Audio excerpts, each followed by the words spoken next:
Hello guys! Welcome to my channel. This is Precious Honey. Today, magluluto tayo ng chicken curry. Filipino style po siya. Ito po yung ating mga ingredients.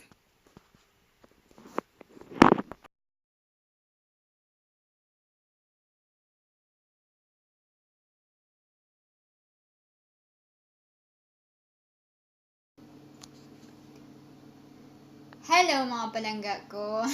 Good evening! Kasi gabi na dito, pero maaraw pa rin sa labas. 6:30 na, so magluluto na oras ng lutuan. Today magluluto ako ng chicken curry. Nandito na sa aking, ayan, nandyan na yung aking mga ricados. Ready na siya. Igigisa ko na lang. So, samahan nyo ako mga palangga ko sa aking kusina. Magulo pa ang aking kusina ngayon kasi pagkatapos magluto saka ako maglinis. Samahan nyo ako magluto ng chicken curry. Thank you! Ayan, eto na yung lahat ng ingredients natin. Unahin natin yung, alam niyo naman na siguro mga palangga, hindi na mabago sa inyong ang chicken curry.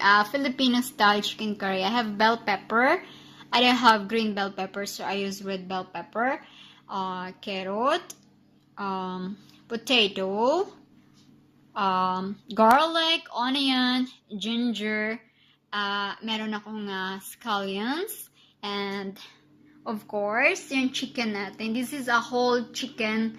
Hinati ko lang. Yung iba, minarinate ko siya para sa aking adobo. And, bay leaf. Ito, coconut milk. Gusto ko ng maraming coconut milk, kaya, ayan, 3 siya naka-open. Yung isa, trinay ko kung anong lasa. Chicken curry powder. Ito na yung aking chicken curry powder, mga palangga ko. Kaliit. Black pepper and fish sauce. So, yun lang yung mga ingredients na gagamitin ko for chicken curry, mga palangga. So, let's cook. Samahan niyo ako magluto.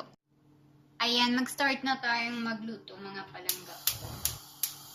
Kasi, maya-maya, nandito na si Amo. Minsan umuwi yan siya 6:30. Pinakamaano na niya yung 6:30. Ayan, hindi ko pala naano yung oil, pero automatic na yun sa ingredients ko yung oil. Alam nyo na, hindi maluluto yung isang pagkain ng walang oil, diba? So, understood na yun, no? Wala sa aking ingredients ang oil. Kasi, nandun na. Automatic na yan. Buksan natin yung pintana para makasinaw yung inaakyat ko siya kasi mataas.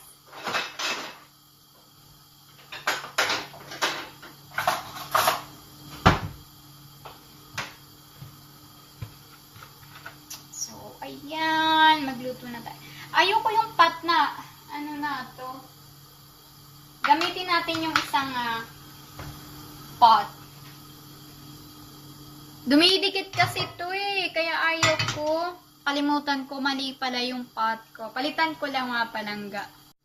So, ayan na. Mas paborito ko kasing lutuan itong pot na to. Alam nyo guys, hindi madumi yan Baka sabihin nyo naman, ang dugyot naman ni Precious. Ang dumi naman ng ang dumi naman ng kawali niya.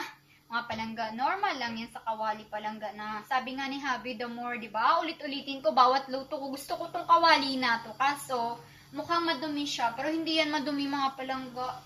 Sabi ni Habi, ganun talaga yan. Nagagalit siya pag kinikis-kis ko. Kasi sabi niya, dapat pinapaitim pa nga daw. Sabi ko, it dirty looks. Sabi ko ganyan. Baka sabihin, isipin ng aking mga taga-panoodi, ang dumi naman ng kawali natin. Pero ayan, naintindihan nyo naman siguro. So, mag-start na tayo. Inuuna ko yung garlic para mabango. Inuuna ko talaga yung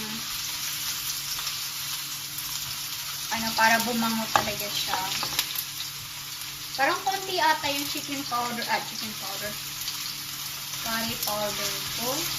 Parang hindi magkasya. Hindi kasi ako nakabili Last, okay na siguro yan.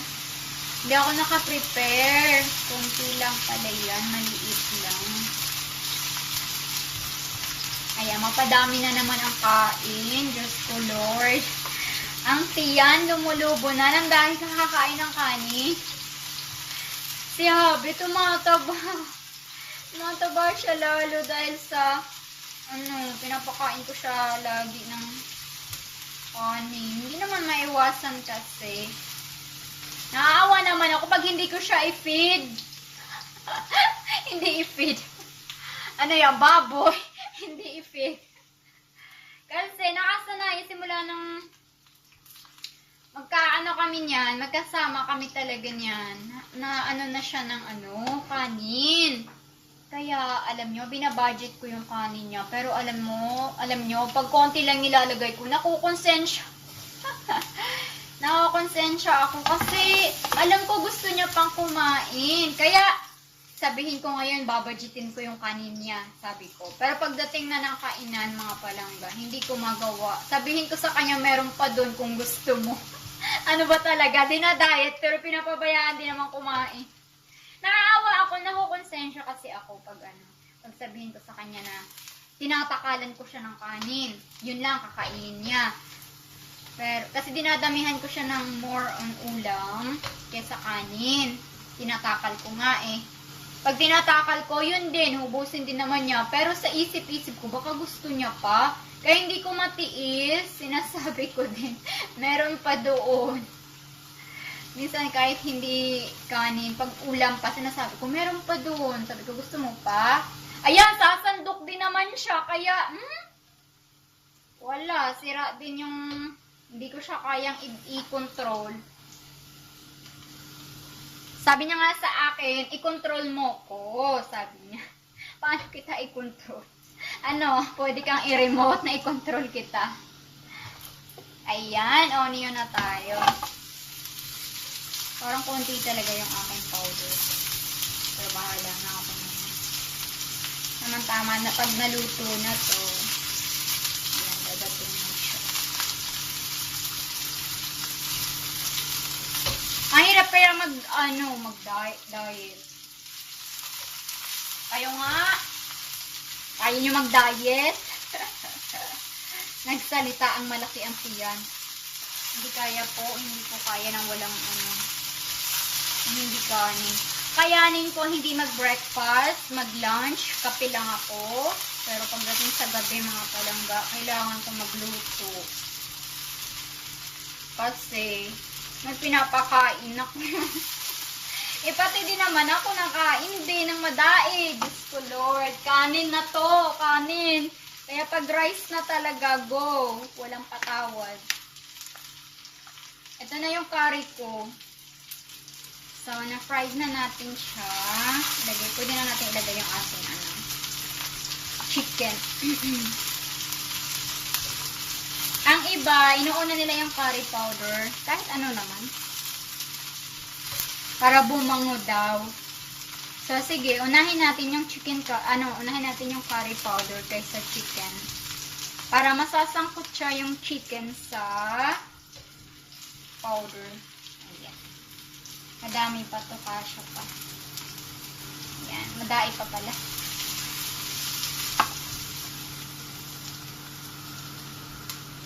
Ayan. So, kaya pa. Madai pa nga eh. So, okay na siya. Wow, ang bango na. Bango talaga ng amoy ng curry powder. Tapos, yung chicken na natin. Ako po, masangsang sa ilong masakit. So, ito na yung ating chicken. Kita nyo ba? Yan. Yung mga palangga. Naputol siya kasi tumawag siya. Hindi siya makapasok. Binuksan ko na lang. Naputol yung ating love.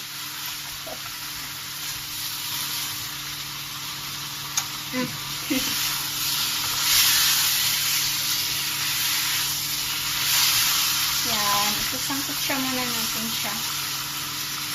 Dito na siya. Tamang-tama. Luto na. Luto na mamaya. Yan. Tapos, sangkot siya lang natin ng konti. Yan.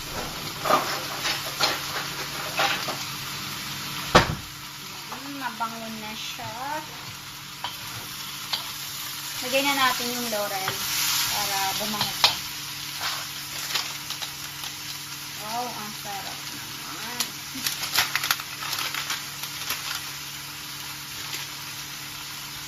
Yan, pwede na yan. Mga 6 na piraso, okay na siya. Tapos, lagyan natin siya ng fish sauce.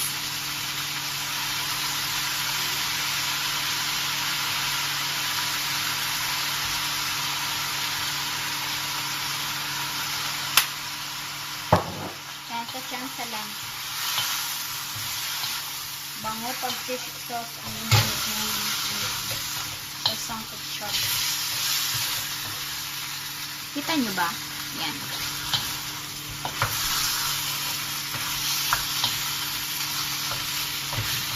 Kailangan natin isangkot siya ng maigi yung manok kasi malansa pag hindi siya masangkot siya ng maayos.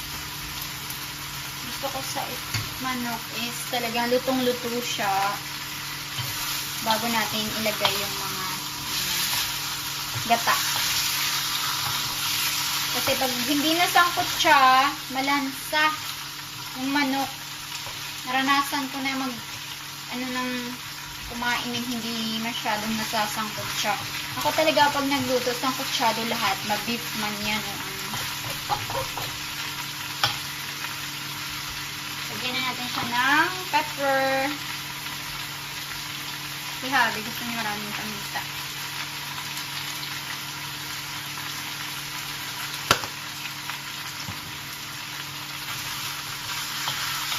Ayan. Bango. Bango. Kahit ito, pwede mo na ulamin. Wala ng gata. Simplado mo siya.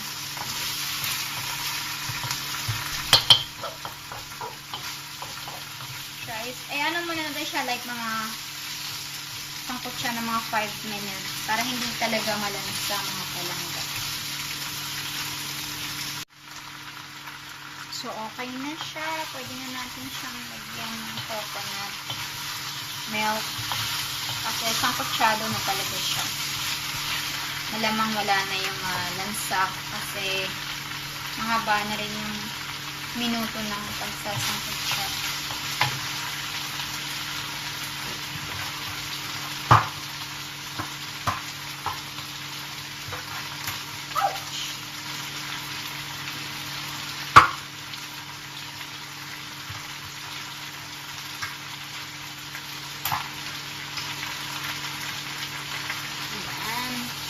Maraming gata. Ayaw ko yung tinitipid sa gata yung curry kasi hindi siya malinamnam. Gusto ko yung malinamnam talaga. So, bali 3. Ang dami na rin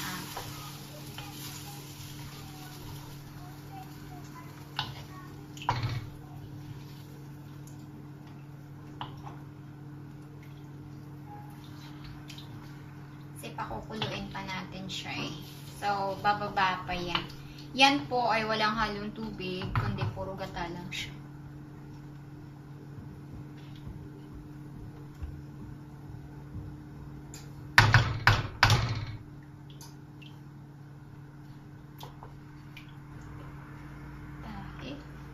So, hindi ko na siya uubusin kasi sobrang dami.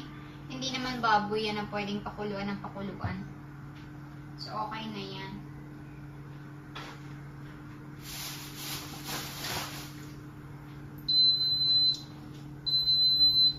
Ayan na siya. Luto na yung aking kanin. So, pakuluin lang natin siya bago natin ilagay yung mga gulay. Ayan. Kumukulo na siya. Ilagay ko na yung aking patatas tsaka carrots kasi matigas yan. Ayaw ko na ma-overcook yung manok. So, ilagay na natin.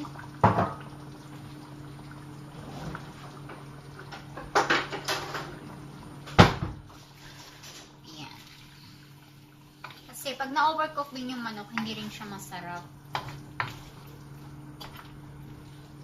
So, ayan na. Lalambot na yung potato, tsaka sabay na yan silang lalambot. Balikan na lang natin mamaya pag ilagay ko na yung pepper.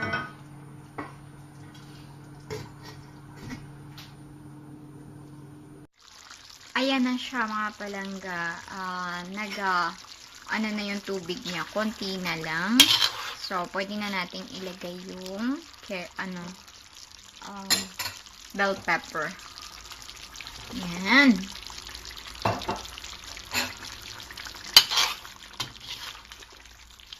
Gusto ko bumaba pa yung tubig niya. Yung malapot-lapot siya. Ayoko nang marami pang sabaw.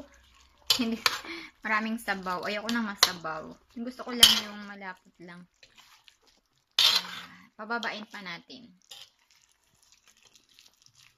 Yung kanyang sabaw.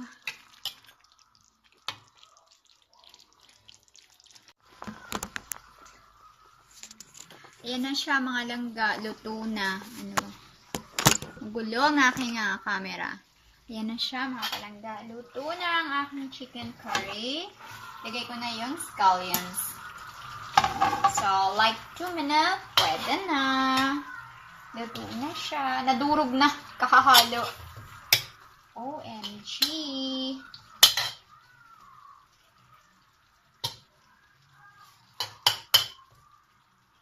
Ayan. Ayan na yung ating chicken curry, mga palangga ko. Yan. Bulaga. Ayan. So, okay na siya. Luto na. Salamat guys sa panonood. Maraming salamat mga palangga. Thank you for watching sa aking Precious Kitchenery. Bye!